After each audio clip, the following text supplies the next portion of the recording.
ஆண்டவரால் தேர்ந்து கொள்ளப்பட்டிருக்கின்ற சகோதர சகோதரிகளே, யோவான் நற்செய்தியில் மிக முக்கியமான பகுதி, இயேசுவின் படிப்பினைகளில் மிக முக்கியமான படிப்பினையாக இருக்கின்ற நற்கருணை பற்றி, அவரது திருவுடல் இரத்தத்தின் செய்தியை பற்றி இன்று தியானிக்கிறோம்.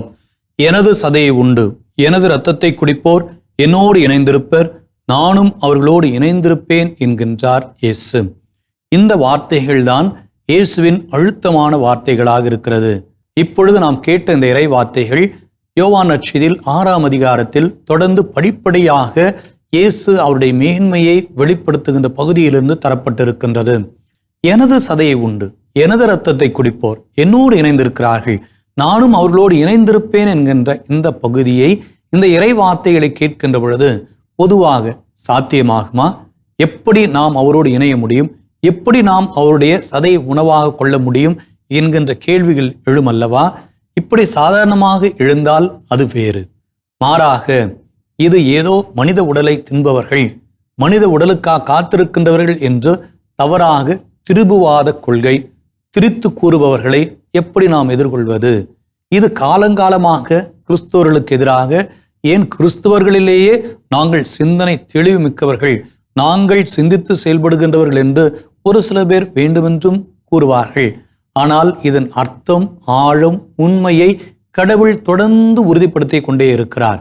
இயேசுவின் உணவு, இயேசுவின் உடல் நம்முடைய வாழ்வுக்கு அடிப்படை என்பதற்கும், இந்த நற்கருணையில் இயேசு இருக்கிறாரா என்று கேள்விகள் எழுகின்ற பொழுதும் அவர் செய்திருக்கிற அற்புதங்கள், அதிசயங்கள், அரும் அடையாளங்கள் ஏராளம் என்பதை உணர்ந்து கொள்வோம், நினைவுபடுத்திக் கொள்வோம். ஆகவே அன்புக்குரியவர்களே, இன்றைய நாளில் இயேசுனுடைய இந்த வார்த்தையை கேட்கின்ற பொழுது எவ்வாறு மக்களிடையே இந்த கேள்விகள் எழுந்தன, அதற்கு இயேசு எப்படிப்பட்ட பதில்களை தந்தார் என்பதை இந்த பகுதியே நமக்கு பதில்களை தருகின்றது.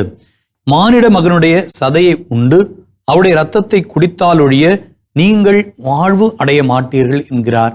அப்படி என்றால் வாழ்வு அடைய வேண்டுமென்றால், வாழ்வு பெற வேண்டுமென்றால், இயேசுவை அனுபவிக்க வேண்டுமென்றால், இயேசுவோடு நாம் இணைந்திருக்க வேண்டுமென்றால் அவருடைய உடலையும் இரத்தத்தையும் நாம் நிச்சயமாக பெற்றுக்கொண்டாக வேண்டும். அது எத்தகைய வாழ்வினை தரும்? நிலை வாழ்வை தரும், உறுதியான வாழ்வை தரும். அவர்கள் இறந்தாலும் இயேசுவின் உடலிலும் இரத்தத்திலும் அவர்கள் பங்கு கொள்வதால் இறுதி நாளில் அவர்கள் உயிர்த்தெழுவார்கள் என்கின்ற வாக்குறுதியையும் இயேசு தருகிறார். மேலும் அவருடைய சதையானது உண்மையான உணவு என்கிறார், அவருடைய இரத்தமானது உண்மையான பானம் என்கிறார். ஆகவேதான் இயேசுனுடைய அறிவிப்பில், இயேசுனுடைய உறுதியான செய்தியில் இருக்கின்ற அந்த உண்மையானது இந்த நற்கருணையின் வழியாக இயேசுவோடு நாம் இணைகிறோம். அவருடைய திருவுடல் இரத்தத்திலே நாம் பங்கேற்கிறோம்.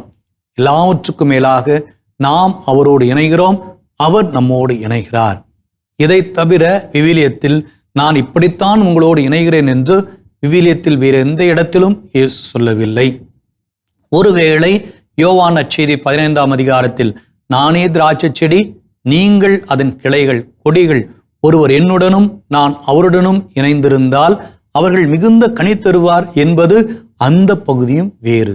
ஆனால் இங்கு இயேசு எனது சதையை உண்டு எனது இரத்தத்தை குடிப்போர் என்னோடு இணைந்திருக்கிறார்கள், நானும் அவர்களோடு இணைந்திருக்கிறேன் என்கிறார்.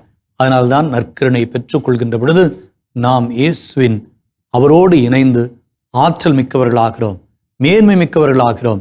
இயேசு என்னோடு இணைகிறார் என்பதை புரிந்து கொள்கிறோம். அன்புக்குரியவர்களே, அதனால்தான் நற்கருணை கொண்டாட்டம், முதல் திருவிருந்து, புதுநன்மை விழா மிக முக்கியத்துவம் வாய்ந்த விழா. திருத்தந்தை பிரான்சிஸ் அவர்களுடைய வார்த்தைகளின்படி நாம் எந்நிலையில் இருந்தாலும், எத்தகைய பாவம் செய்தவர்களாக இருந்தாலும் நற்கருணை அவர்களுக்குத்தான் தேவை, நற்கருணை நமக்குத்தான் தேவை. நற்கருணையின் வழியாக நாம் இயேசுவோடு இணைய வேண்டும், இயேசு நம்மில் இணைய வேண்டும். ஆகவே திருப்பலிக்கு செல்கின்ற இடங்களில் பாவ சங்கீர்த்தனம் செய்தாலும் செய்யாவிட்டாலும், ஒப்புரவு அருளடையாளம் செய்ய வாய்ப்பு கிடைத்தாலும் கிடைக்காவிட்டாலும் நற்கருணையில் பங்கேற்போம். அதற்காக ஒப்புரவு அருட்சாரும் செய்யக்கூடாது என்பதல்ல, அதை தவிர்க்க வேண்டும் என்பதல்ல. நற்கருணையில் பங்கேற்க வாய்ப்பு கிடைக்கின்ற பொழுதெல்லாம் பங்கேற்போம். நற்கருணையின் வழியாக ஆண்டவரோடு இணைவோம். ஆண்டவரோடு இணைந்த நிலையில் பலருக்காக ஜெபிப்போம், பாவிகளுக்காக ஜெபிப்போம், உலகில் அமைதி நிலவ ஜெபிப்போம். குடும்பங்களிலும் இல்லங்களிலும் அமைதி நிலவ, உள்ளங்களில் அமைதி நிலவ ஜெபிப்போம், நன்றி செலுத்துவோம். ஆண்டவர் உங்களோடு இணைவாராக. நீங்கள் அவரால் ஆற்றல் பெறுவீர்களாக. ஜெபங்களுடன் வாழ்த்துகிறேன். ஆமேன்.